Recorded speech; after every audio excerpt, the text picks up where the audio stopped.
Apa? Ini double apa?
Completed long back his PhD and is currently doing his research also. And most importantly, he's the founder and director of Dhanush Academy, and he offers a lot of coaching for the entrance exams such as NEET, MSc, CSIR, JRF, and NET. And another feather in the cap is that he has published a lot of research papers in both national and international journals. And coming to the other side of the profession, he's one of the well-wisher for every one of us in the college, where he guides each one of us when we go with a problem to him. So thank you, Sreenivasa Rao sir, for coming out with a beautiful idea of having a webinar today. So all the best to Sreenivasa Rao sir, as well as to every one of us in learning something new. So Sreenivasa sir, as said earlier, I'm making you the host. You can start the program, sir. Thank you, Venkat sir. Thank you very much for your kind introduction. I'm requesting all the participants to mute their microphones. Please mute your microphone. Sir, you can click on the participants and click on mute all, sir. Sir, mere mute change, sir. Go to participants and mute all. I've already done it. Now, Sreenivasa.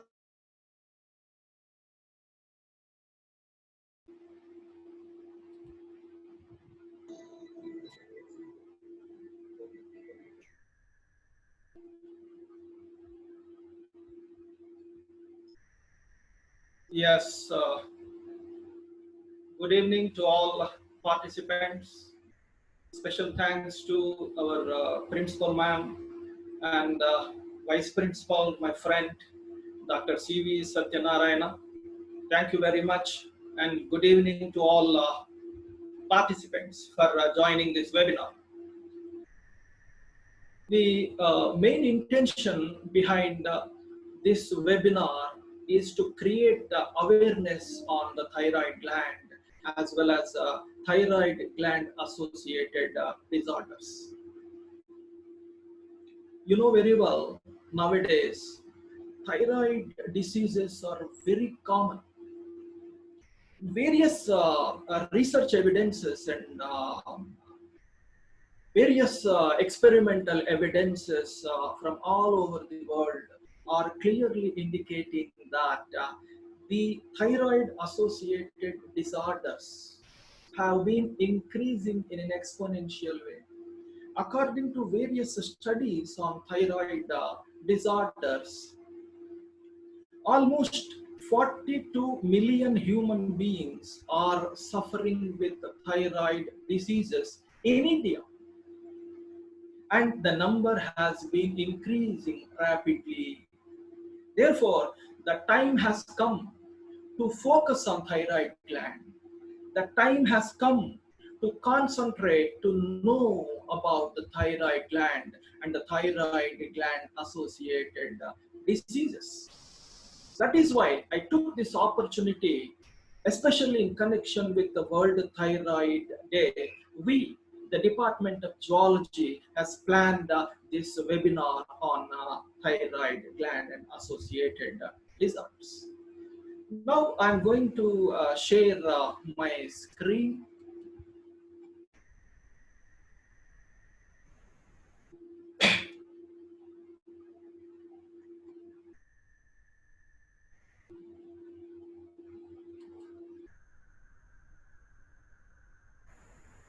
Yes, I'm going to start with the basics you might have studied in your lower classes. Thyroid gland is an important endocrine gland, which is largest endocrine gland in human beings. It is derived or originated from the endoderm during embryonic development.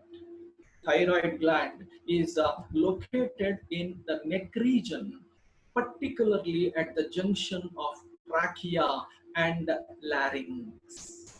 It has two lobes which are associated with a connective tissue flap known as isthmus. This is the connective tissue which connects both the lobes of the thyroid gland known as isthmus.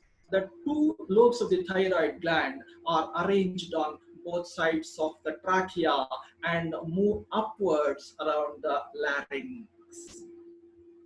When you see the peripheral or posterior view of the thyroid gland, you can see the presence of 4 parathyroid glands which can secrete a very important hormone, parathormone, which is completely associated with calcium metabolism.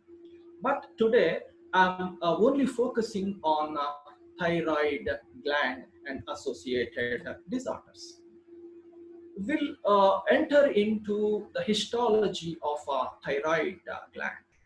When you see the thyroid gland, it is majorly composed of 2 different types of tissues. Number 1, thyroid follicles as well as stromal tissues. Number 2, the thyroid follicles, you see, these are the thyroid follicles which are made up of follicular cells that surrounds the cavity. These follicular cells are supported by the stromal tissues. And the follicular cells of the thyroid gland can produce 2 very important hormones. Number 1, triiodothyronine, T3, tetraiodothyronine, T4. So T3 and T4, these two are the very important thyroid hormones synthesized and secreted by thyroid follicular cells. You see, for the synthesis of thyroid hormones, both the T3 and T4, iodine is very much essential. In addition to iodine, the amino acid tyrosine acts as a substrate for the synthesis of thyroid hormones. You see, tyrosine as well as iodine, these two are very much essential components for the synthesis of both T4 as well as T3. Then we'll slowly enter into the biosynthesis of thyroid hormones, which is an important component of today's webinar. Usually, as I said previously, thyroid hormone synthesis requires iodine. Almost more than 50% of iodine is present in the thyroid gland in the human body. The thyroid gland usually synthesizes the thyroid hormones, which includes various steps such as uptake of iodine, as well as oxidation of iodine, organification, coupling, storage, release, as well as a transport. So these are the important events involved in the biosynthesis of thyroid hormones. When you see the trapping of iodide, the inactive iodide which is present in the blood circulation is transported into the thyroid follicular cells against the concentration gradient, which is carried out by sodium-potassium pump, which requires energy. This energy is provided by ATPase activity of sodium-potassium pump. In addition to sodium-potassium pump, the sodium iodine transporter, particularly sodium iodine symporter, is also involved in the transportation of iodide into the thyroid follicular cells. So this transportation mechanism is promoted by thyroid stimulating hormone. Then this inactive iodide is further activated in the thyroid gland by means of oxidation reaction. So this activation of iodine is catalyzed by the enzyme thyroperoxidase, which is exclusively present in thyroid gland. Therefore, the activation of iodine takes place only in the thyroid gland. After the activation process, the activated iodine are usually incorporated into the thyroglobulin, a process known as organification. So in organification, normally what happens, the activated iodines are incorporated into the thyroglobulin.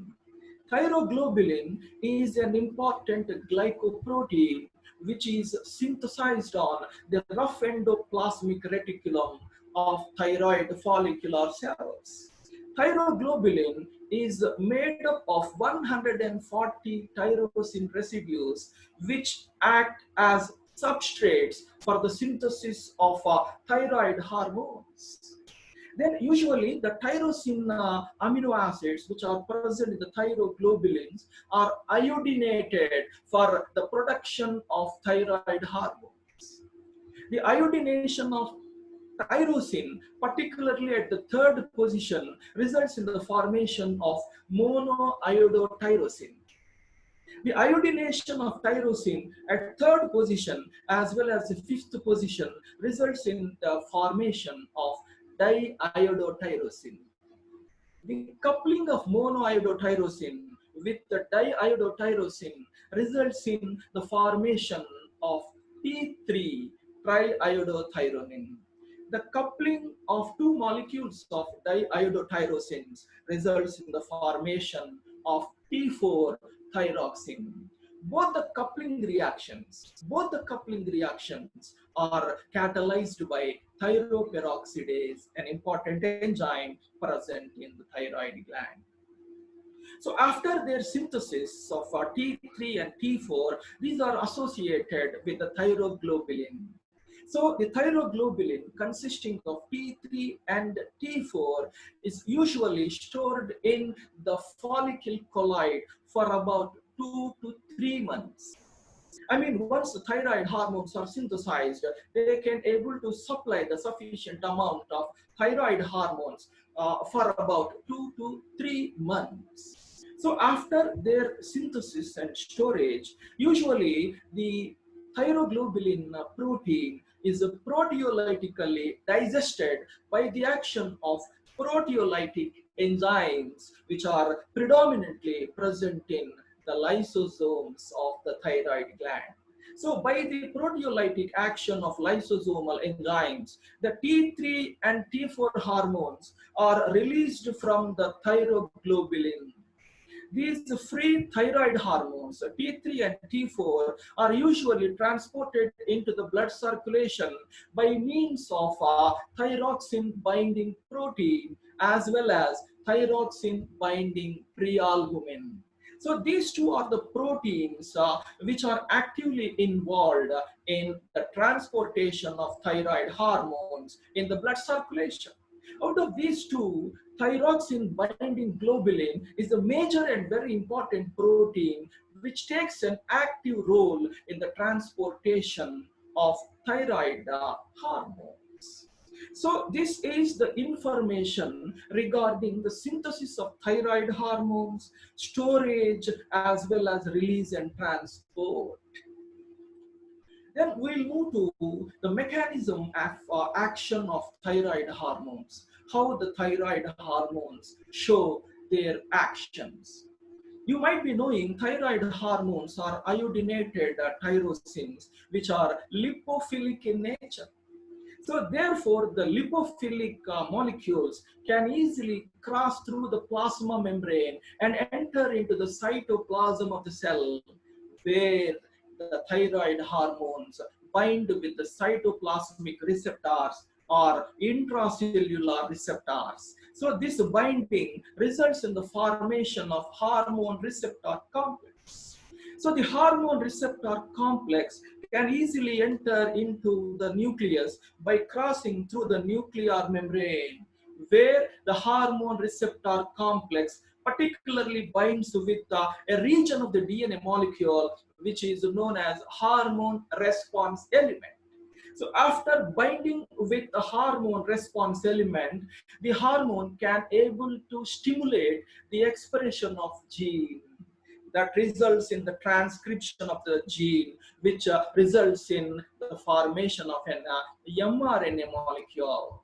The mRNA molecule, which is synthesized here, undergoes a translation in the cytoplasm where proteins are synthesized. These proteins, which are synthesized here, exerts their actions. So this is the mechanism of action of thyroid hormone. So usually what happens here, the thyroid hormones can easily enter into the cell, binds with the intracellular receptors, hormone receptor complex is formed, which undergoes certain modifications, and this hormone receptor complex binds directly with the DNA molecule to hormone response element and stimulates the expression of a gene that results in the formation of an mRNA molecule. This mRNA undergoes translation to form protein. So the protein which is synthesized here shows or exerts its action. So this is the mechanism how the thyroid hormones exerts their action. Now we'll enter into the regulation of thyroid hormone secretion. How thyroid hormone synthesis and the secretion mechanisms are regulated. You see, the beauty of the mechanism is negative feedback regulation. The synthesis and secretion of thyroid hormones are regulated by a feedback mechanism, which is known as negative feedback mechanism, which is usually carried out by TRH, thyrotropin releasing hormone of hypothalamus, TSH, thyroid stimulating hormone, which is synthesized and secreted by the pituitary gland. So these two are the very important hormones which are actively involved in the negative feedback regulation mechanism. So usually thyroid stimulating hormone, a hormone of pituitary gland, whenever synthesized, it binds particularly with thyroid stimulating receptors which are present on the thyroid follicular cells. The thyroid stimulating hormone stimulates all the mechanisms, all the reactions which are involved in thyroid biosynthesis, such as iodine uptake, oxidation of iodine, coupling mechanisms, release of thyroid hormone from thyroglobulin. So all the mechanisms are usually stimulated or promoted by thyroid stimulating hormone. So thyroid stimulating hormone has a positive effect or a stimulatory effect on the thyroid gland. The thing is, the thyroid stimulating hormone is in turn regulated by thyrotropin releasing hormone, which is secreted from hypothalamus. So wherever thyroid hormones are synthesized more than the requirement, these T3, T4 hormones inhibit the secretion of TRH from hypothalamus and also inhibit the release of TSH from the pituitary gland. This is usually known as a negative feedback regulation. Therefore, the concentration of thyroid hormones, which is increased, will brought back to the normal. So wherever thyroid hormone levels are decreased more than normal, the negative feedback mechanism disappears and the normal mechanism is usually activated. So high thyroid hormone levels can suppress thyroid stimulating hormone as well as thyrotropin releasing hormone. Low thyroid hormone levels can stimulate thyrotropin releasing hormone as well as thyroid stimulating hormone, which in turn stimulates the production of thyroid hormones. So this is the mechanism of regulation of thyroid hormone synthesis and secretion, which is mediated by thyrotropin releasing hormone of hypothalamus and thyroid stimulating hormone of pituitary gland. Then we'll move to the very important area of thyroid hormone, that is the functions of thyroid hormones. Thyroid hormones have various functions. They act on different organs. They regulate various metabolic activities such as carbohydrate metabolism, lipid metabolism, protein metabolism. All these metabolic activities are regulated by thyroid hormones. The very important function of thyroid hormone is it stimulates the basal metabolic rate. Basal metabolic rate is stimulated by the thyroid hormones because thyroid hormones increases the synthesis of ATP as well as utilization of ATP molecule, which is associated with the release of energy in the form of heat. That is why thyroid hormones are also known as calorigenic hormones. The heat energy that is released here is usually responsible for the maintenance of normal body temperature in homeothermic animals. In addition to this, thyroid hormones are very much essential to promote the growth and development of the animals as well as human beings. They promote protein biosynthesis by stimulating the transcription as well as a translation mechanism. Thyroid hormones can promote intestinal glucose absorption. They also stimulate gluconeogenesis, a mechanism in which glucose molecules are synthesized from non-carbohydrate precursors. Thyroid hormones also stimulate glycogenolysis, where the glycogen is broken down to form glucose molecule.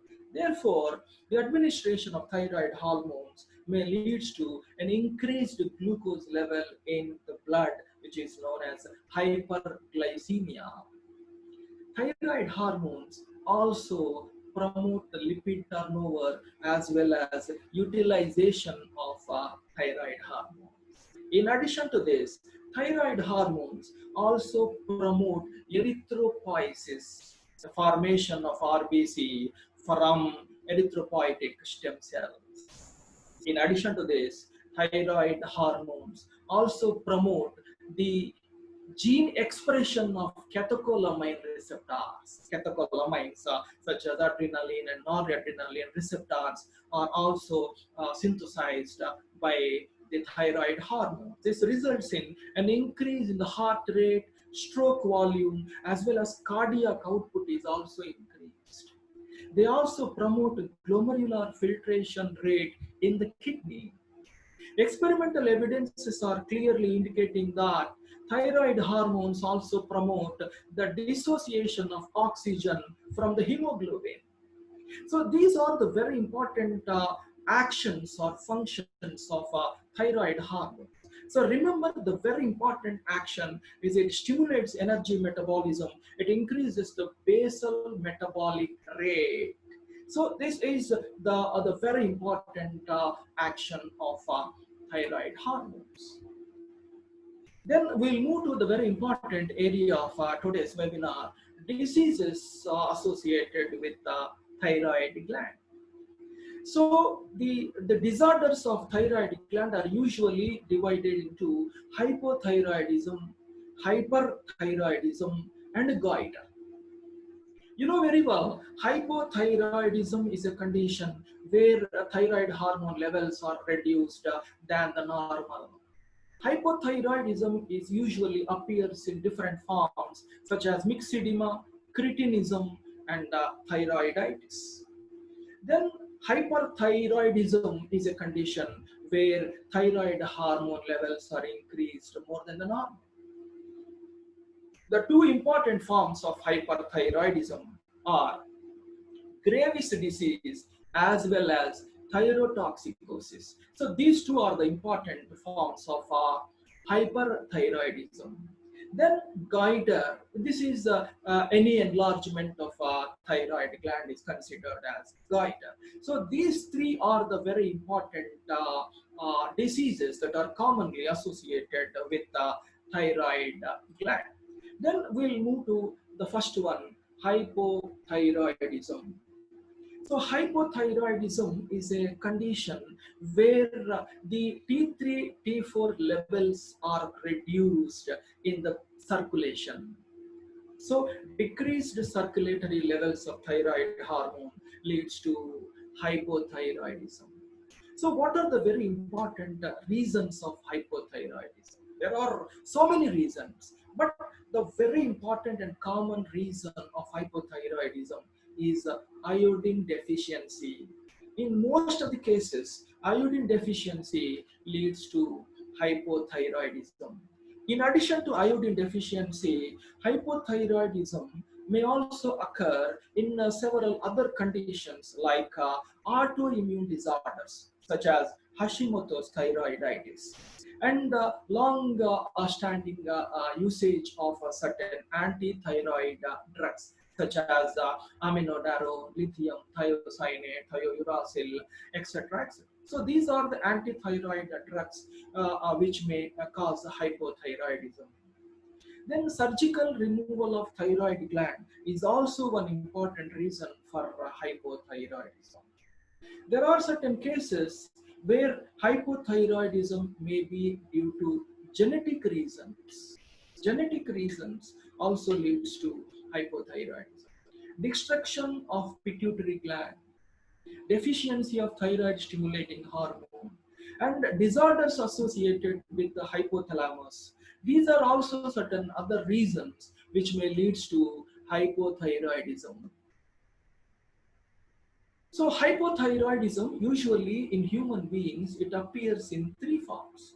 One is myxedema, second one is cretinism, third one is thyroiditis. So these three are the common forms of hypothyroidism commonly observed in human beings. So we'll discuss about these three different forms one by one. So first we'll move to myxedema, known as the gull disease. So myxedema is a hypothyroidic condition which is commonly observed in adults. So hypothyroidism in adults leads to a condition known as myxedema. So what are the clinical features of myxedema? So the very important symptoms of myxedema are excess deposition of mucoprotein in skin of forearm as well as leg. You can see the enlarged thyroid gland in myxedema. In addition to this, the very important symptom of myxedema is a sort of dullness, lethargy, lack of interest in daily household activities. So this is the common reason. Feeling very dull, very lazy, unable to do any work. The person with myxedema is exhausted after doing a very small work. Then weight gaining, obesity is also an important reason. Then shortness of breath, constipation are commonly observed in myxedema. In addition to this, dry skin, reduced sweating, puffy face, periorbital swelling, BMR abnormally reduced BMR, loss of hair. You can see a sort of dry or dryness of hair. These are common symptoms of myxedema. In addition to this, a sort of intolerance to cold, menstrual abnormalities, increased cholesterol level, which is known as hypercholesteremia, are also associated with myxedema. Experimental evidences are clearly showing that there are certain cases where myxedema leads to a sort of depression. Myxedema leads to a sort of neurological disorder, which leads to a sort of poor memory. In severe cases, it may lead to loss of memory in severe cases. So these are some important clinical features of myxedema, hypothyroidism in adults. Then we'll move to another form of hypothyroidism known as cretinism. So cretinism is a hypothyroid condition which is commonly found in children or infants. So hypothyroidism in early childhood due to maternal iodine deficiency is known as cretinism. And the infants or the children with cretinism are commonly known as cretins. So cretinism occurs in iodine deficient areas of the world. So what are the clinical features of cretinism? In cretinism, mental retardation, growth retardation are very severe. Growth retardation is very severe in cretins. Therefore, you can see a sort of dwarfism. And cretins are usually deaf, and mutism is also observed. And you can see presence of very thick and dry skin, pot bellies, enlarged trunk, protruding tongue are common features of cretinism. Usually in cretins, the development of sex organs is abnormally impaired. So failure of sexual development is also a common feature of cretinism. So these are features of cretinism. The very important thing is mental retardation and growth retardation are very severe in cretinism. Therefore, the cretins cannot able to exhibit the normal developmental activities.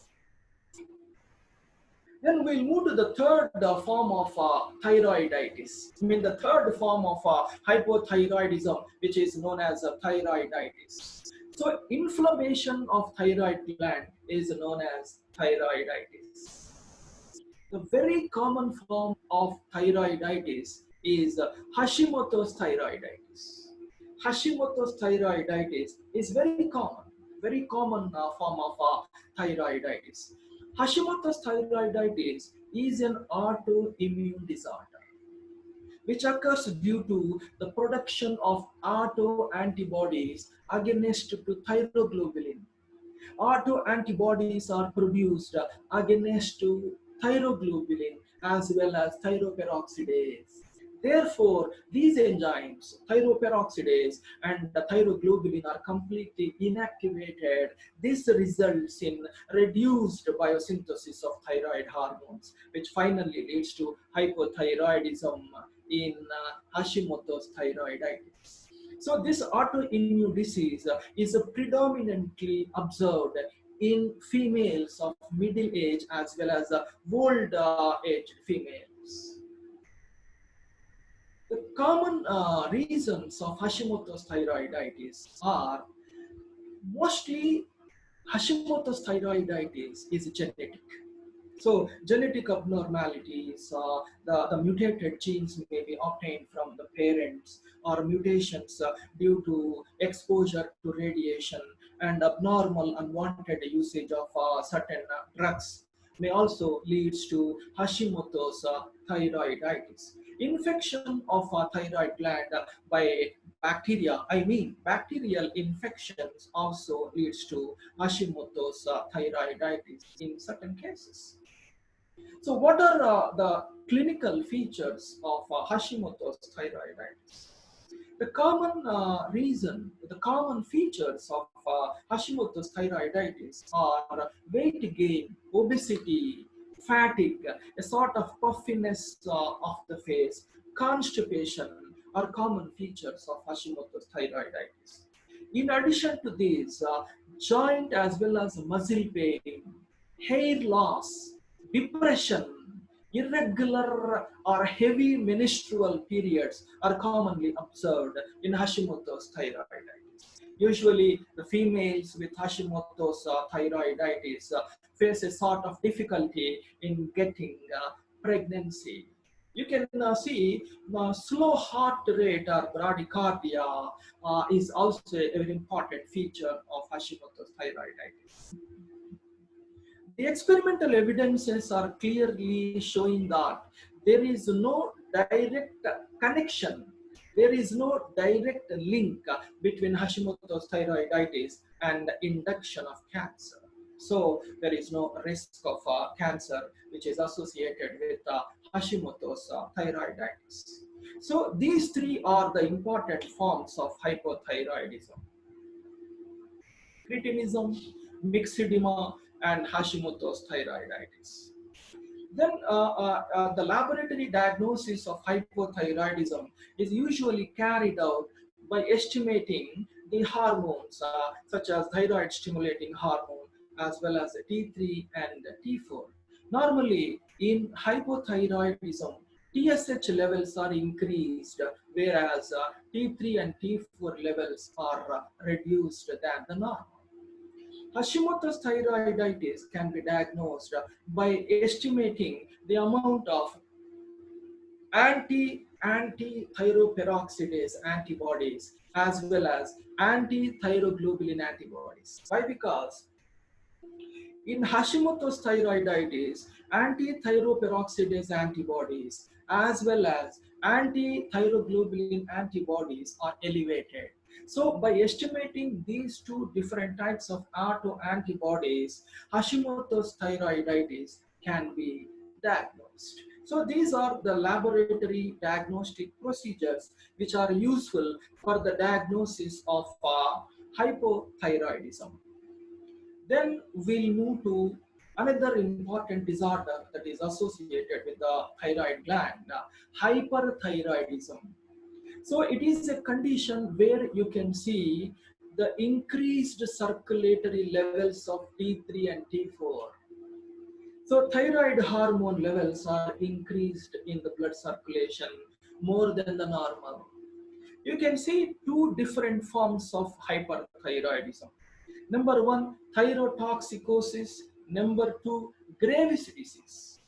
So thyrotoxicosis is the common form of hyperthyroidism in which the basal metabolic rate is abnormally increased, which is associated with a sort of nervousness, tremors, irritability, anxiety, and increased heart rate.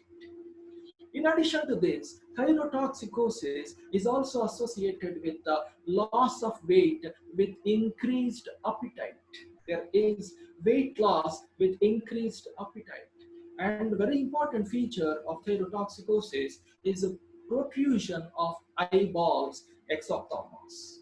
Then heat intolerance. Heat intolerance is also a common feature of common feature of hyperthyroidism.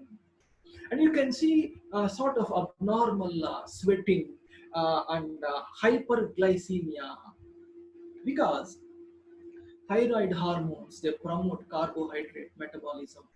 They stimulate the synthesis of glucose from non-carbohydrate precursors, particularly gluconeogenesis. They also stimulate the synthesis of glycogen breakdown, where the glucose is abnormally released. Thus, the glucose levels are increased in the blood circulation, which leads to hyperglycemia. Therefore, hyperthyroidism is also associated with hyperglycemia, in which blood glucose levels are increased more than the normal. So these are the important clinical features of thyrotoxicosis.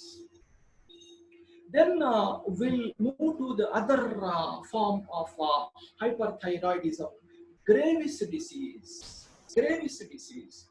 Graves' disease is an autoimmune disorder in which autoantibodies are produced against to thyroid stimulating hormone receptors, which are present on the surface of thyroid follicular cells. So these autoantibodies, they bind with the TSH receptors and promote the synthesis and secretion of thyroid hormones, which finally leads to overproduction of thyroid hormone. Then the other clinical features of thyrotoxicosis are also seen in Graves' disease. But the occurrence, the reason for hyperthyroidism in Graves' disease is autoimmune response, in which autoantibodies are produced against to thyroid stimulating hormone receptors, which are present on the surface of thyroid follicular cells. So Graves' disease is another form of hyperthyroidism, which is an autoimmune disorder. Then we'll move to the other abnormality associated with thyroid gland, that is goiter. So any enlargement of thyroid gland is known as goiter. So enlargement of thyroid gland is known as goiter. So what are the common reasons for goiter? Well, there are various reasons for goiter, but the common and very important reason is iodine deficiency. So iodine deficiency leads to goiter. In addition to iodine deficiency, the other reasons for goiter are Graves' disease, Hashimoto's thyroiditis, inflammation of thyroid gland, and administration of goitrogenic substances such as thiocyanate, perchlorates, etc. There are certain cases of thyroid cancer may also lead to enlargement of thyroid gland. So iodine deficiency is a very important reason. Why? Because wherever iodine is deficient, normally thyroid hormone synthesis is impaired. Therefore, thyroid hormone levels are decreased.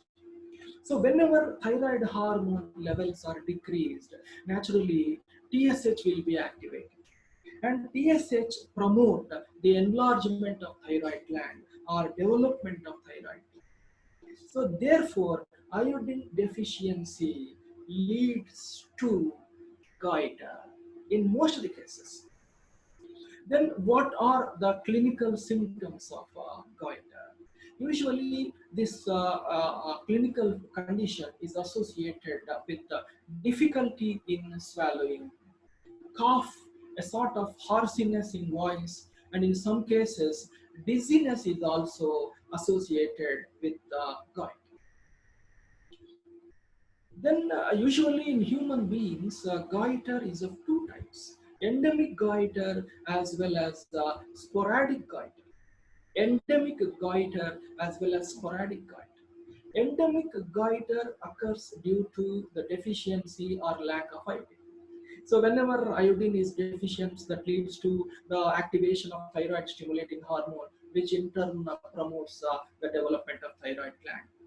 But sporadic cancer is not like that. This is not due to the deficiency of iodine. This is due to the medication. This is due to medication or administration of certain anti-thyroid drugs such as lithium, thiocyanate, thiourea for prolonged periods. Usually a sporadic goiter is non-toxic goiter.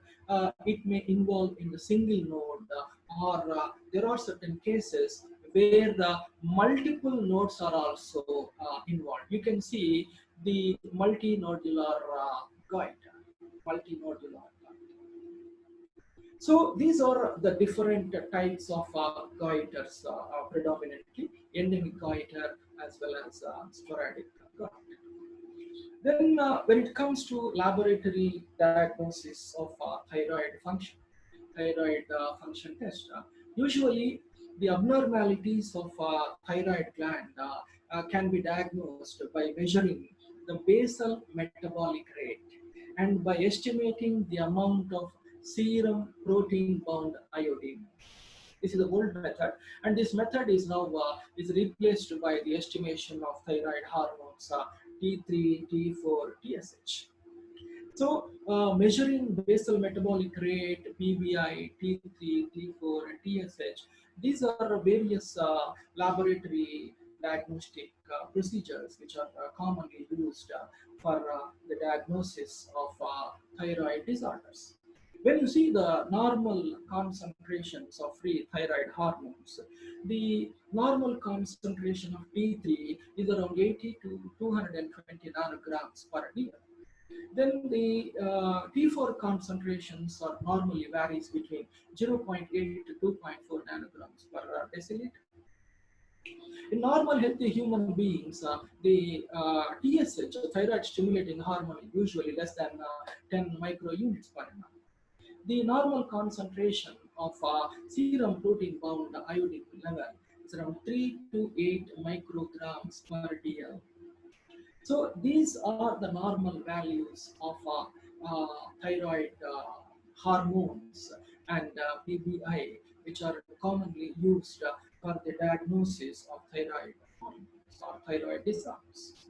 As I said earlier, in hypothyroidism, TSH level is increased, whereas T3, T4 levels are increased. Whereas in hyperthyroidism, the TSH levels are decreased, whereas T3, T4 levels are increased.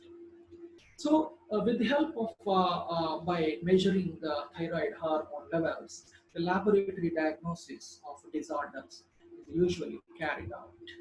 So, with this, my presentation is over. The take-home message of today's webinar is love your thyroid gland, keep your thyroid gland healthy, and enjoy happy and healthy life by keeping your thyroid gland healthy. Thank you very much. Thank you to all participants for listening my presentation very patiently. Thank you very much.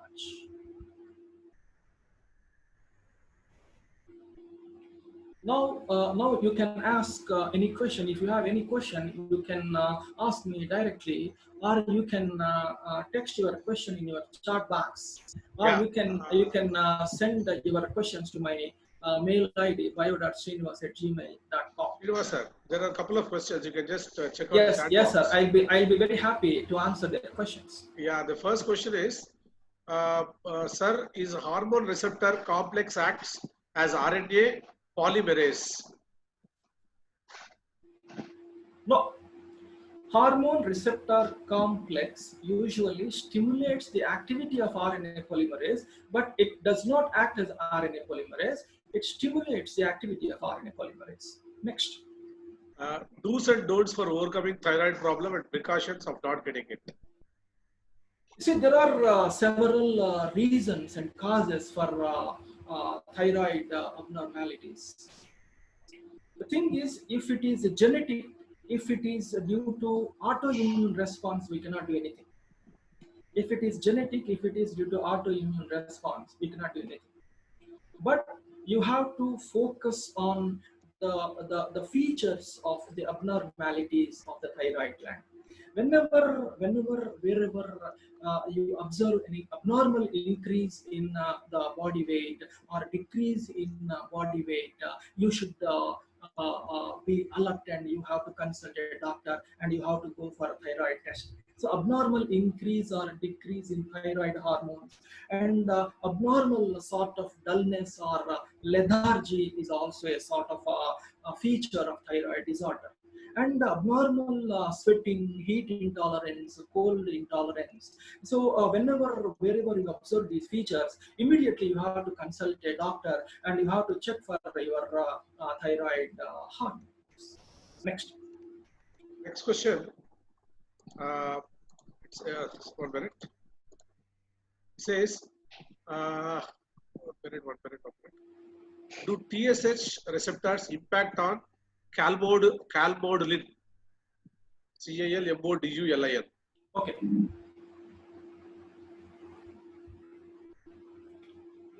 Sorry, repeat please. Do TSH receptors?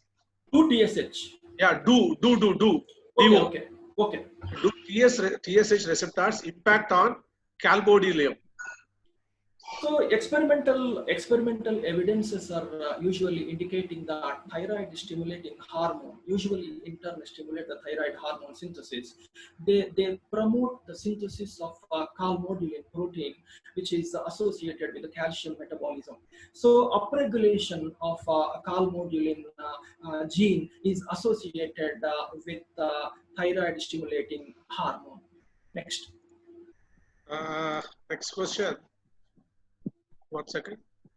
Sir, is there any possibility in future thyroid can be cured without thyroxine tablets? See, the reason for thyroid disorders may differ. If the reason is a normal deficiency of iodine, if the reason is a normal infiltration or inflammation, you can able to cure the disease without the administration of thyroxine. If thyroid disorder is due to the genetic reasons or autoimmune disorder, it cannot be cured without what you call thyroxine. Next. Sir, is there any possibility of thyroid person becoming diabetic? Usually, thyroid hormones are directly associated and disrupt the carbohydrate metabolism. Whenever hyperthyroidism is found in an individual, usually they promote carbohydrate metabolism, particularly glucose metabolism. Therefore, in most of the cases, hyperthyroidism is associated with a type of diabetes mellitus, which is known as thyroidic diabetes. So, hyperthyroidism may lead to diabetes mellitus in long-standing cases. Next. Sir, if a hypothyroidic pregnant woman gets supplement with prescribed amounts of hormone tablet, will it prevent the fetus to not become cretin?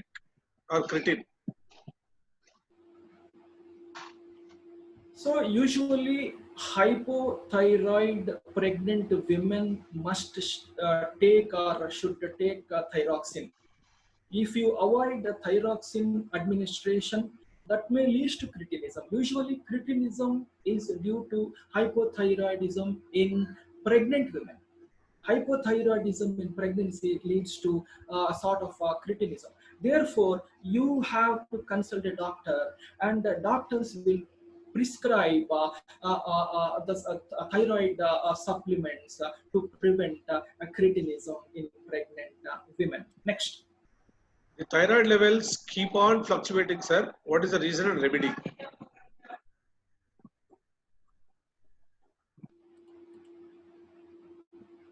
Sir, please repeat the question. I'm unable to hear the question. Yeah, Please sir. repeat. The thyroid levels keep on fluctuating. What is the reason and remedy? You see, the fluctuations in thyroid levels may be due to various reasons. The first thing is you have to monitor maybe the reason for the ups and downs of thyroid hormones. Usually, there are certain cases where the administration of goitrogenic substances are also present in certain what you call vegetables like cabbage, cauliflower, turnip, etc. So the excess administration or excess intake of goitrogenic substances may also lead to a sort of thyroid abnormality. So you have to check on your food, and you have to check the other physical activity, and you have to go for various diagnostic procedures, particularly thyroid hormone testings, and finally you have to go for what you call thyroid scanning. If required, you have to go for thyroid biopsy. Next. Sir, if the thyroid patient goes to depression, how to overcome that? See, thyroid abnormality, particularly hypothyroidism, is associated with depression. So depression is due to hypothyroidism.